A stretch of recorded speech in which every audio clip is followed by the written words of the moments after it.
Stay down here where it's thick, you're okay.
I have tape to protect the bluing on this metal. I have these little blocks that I've used to pad this receiver to squeeze it, and they're milled out to fit that receiver. Let's see if I hit those blocks when I'm rasping and filing. Those blocks are little bumpers to keep me from hitting anything else that I don't need to hit.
Alright, I've got this thing shaped and sanded and fitted.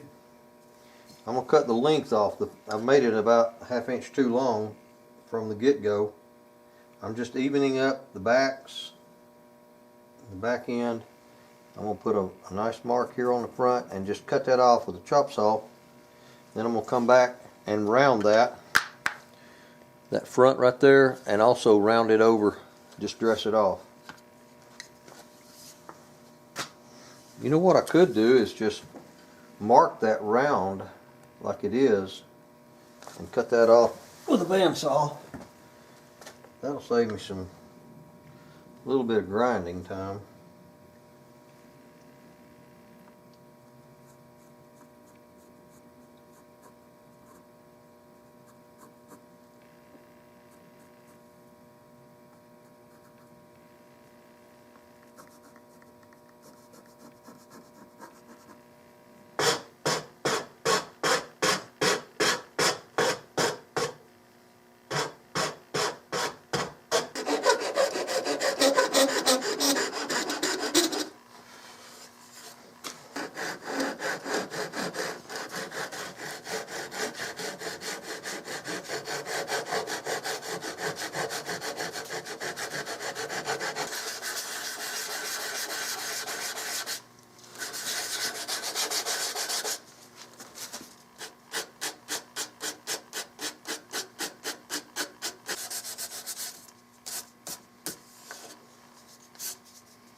Ready for checkering.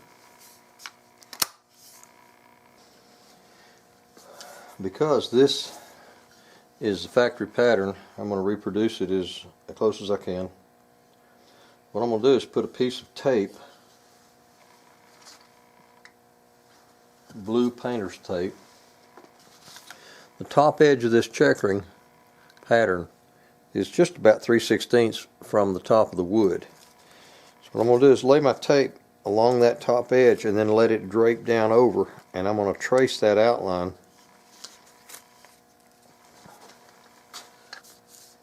What I'm making here is called a rubbing.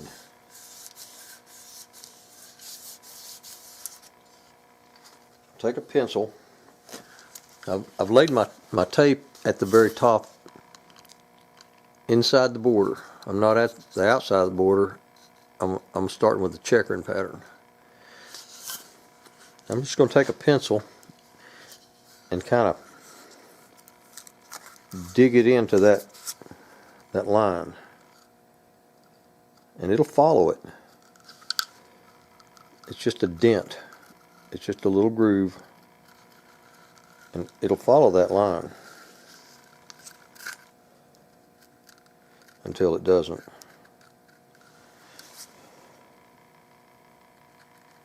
This thing turns down right here on the end, and it mirrors this edge that turns down right there. It mirrors it, it shadows it. So that's my outline.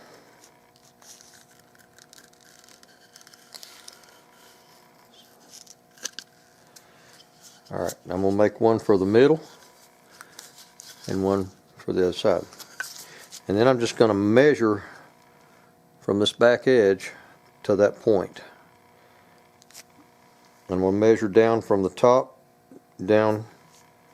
This actually is closer to the edge on the front than it is on the back. About a 1/16. It tapers. I'll just position this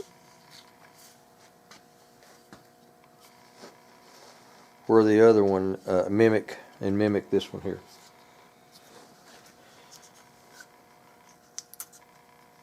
Oh, by the way, I'm going to cut that out.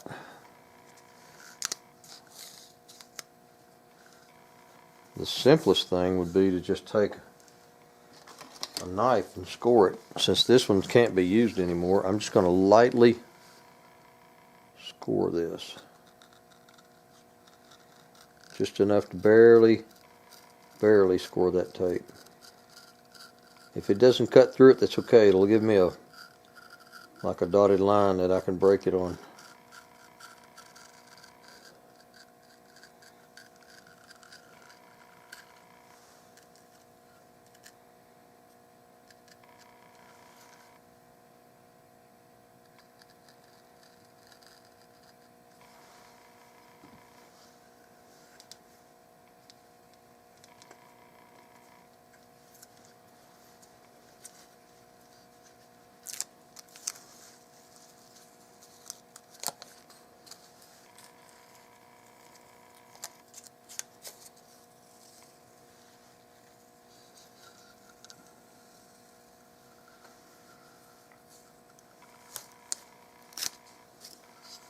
Like so.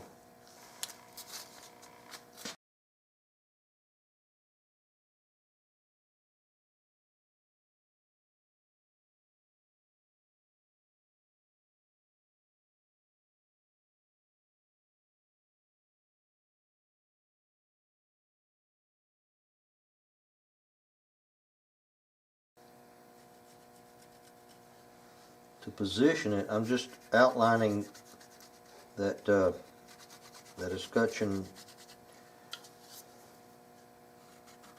where I milled out, where the escutcheon is inletted. Now this is called a rubbing, where you take your pencil and lay it on its side and hit the highlights. See where I've just outlined where that escutcheon sits. That'll give me a position for where the checkering pattern goes. To checker this new one, I'm going to put it in my checkering cradle. I'm going to set the barrels in there, snap that onto the barrels, and that'll give me a way to hold on to it. And marking it is a whole lot more tedious than just putting tape on this one. I have an insert that will hold this, and it'll let me cradle it up. All I'm doing is evening up the back end of this wood and transferring that mark straight up. Now if I can peel it without misshaping it, this tape, this stuff will stretch.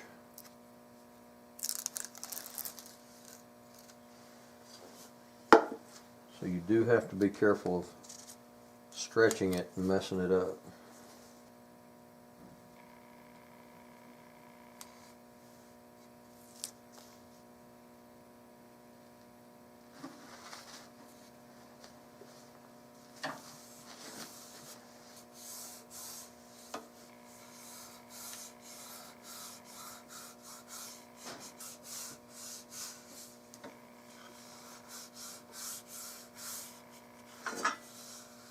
Now, just as a matter of curiosity and just to check to see how accurate what I've done is, if this is the same size around it as this, when I put that checkering pattern, it should be the same size between that gap.